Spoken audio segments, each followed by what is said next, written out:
action, let's go. 저 건물을 찾으러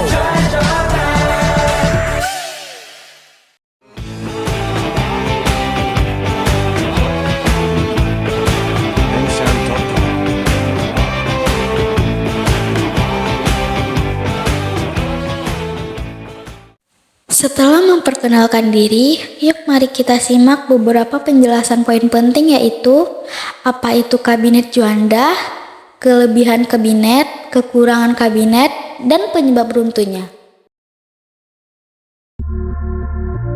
Kabinet Juanda. Kabinet Juanda adalah kabinet ketujuh yang memimpin Indonesia pada masa demokrasi liberal. Kabinet ini dibentuk oleh Presiden Soekarno pada tanggal 9 April 1957 dan bertugas hingga 6 Juli 1959. Kabinet ini dipimpin oleh Perdana Menteri Insinyur Haji Juanda Kartawijaya, seorang tokoh nasionalis dan ahli teknik sipil.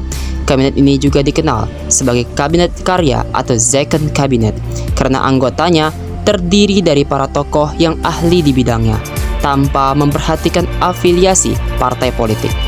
Presiden Soekarno kemudian menunjuk Juanda Kartawijaya sebagai Perdana Menteri yang baru. Juanda adalah seorang tokoh yang dihormati oleh berbagai pihak, baik militer, partai politik, maupun rakyat jelata. Ia juga memiliki pengalaman sebagai menteri dalam beberapa kabinet sebelumnya. Juanda kemudian menyusun kabinet yang dengan memilih para tokoh yang ahli di bidangnya, tanpa memperhatikan afiliasi partai politik. Tujuannya adalah untuk membentuk kabinet yang profesional dan efektif dalam mengatasi krisis yang dihadapi oleh Negara Kesatuan Republik Indonesia. Kelebihan dari Kabinet Juanda adalah berhasil menumpas pemberontakan yang dilakukan oleh PRRI Permesta. Pemberontakan itu berhasil diredam oleh TNI. Selain berhasil menumpas pemberontakan, Kabinet Juanda juga dinilai berhasil dengan mengeluarkan Deklarasi Juanda yang mengatur batas wilayah kepulauan di Indonesia. Deklarasi tersebut kemudian dikuatkan dengan dikeluarkannya Peraturan Pemerintah Pengganti Undang-Undang Nomor 4 Tahun 1960 tentang Perairan Indonesia. Tentu saja, Kabinet Juanda juga tidak terlepas dari sebuah kekurangan. Keberhasilan yang sudah dicapai oleh Kabinet Juanda bukannya tanpa kendala. Ada beragam kendala yang menyebabkan program kerja Kabinet Juanda tidak berjalan dengan maksimal. Kendala yang sering terjadi masalah adalah pada pendanaan.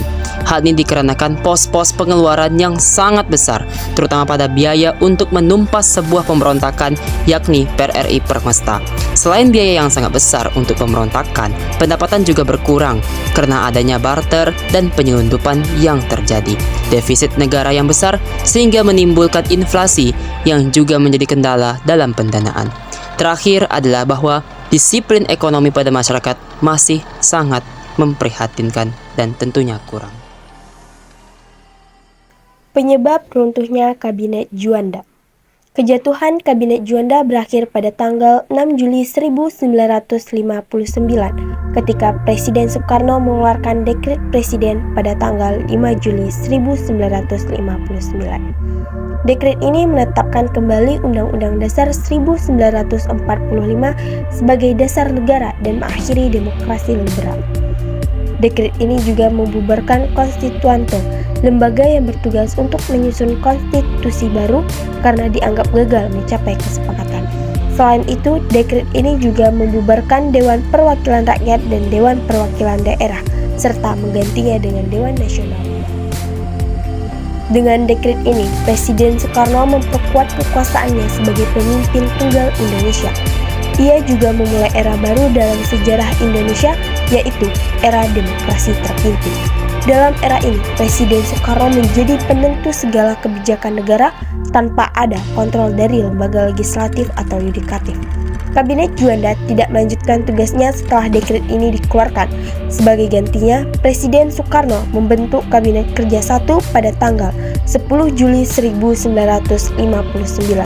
Kabinet ini masih dipimpin oleh Juanda Kartawijaya sebagai Perdana Menteri, tetapi anggotanya berubah. Beberapa menteri dari Kabinet Juanda tetap dipertahankan, tetapi ada juga yang diganti atau ditambahkan.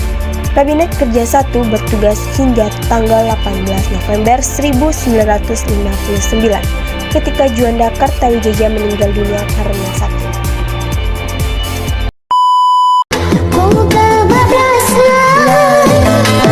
Barang dalam diri tak ada di bila mata yang ku selalu di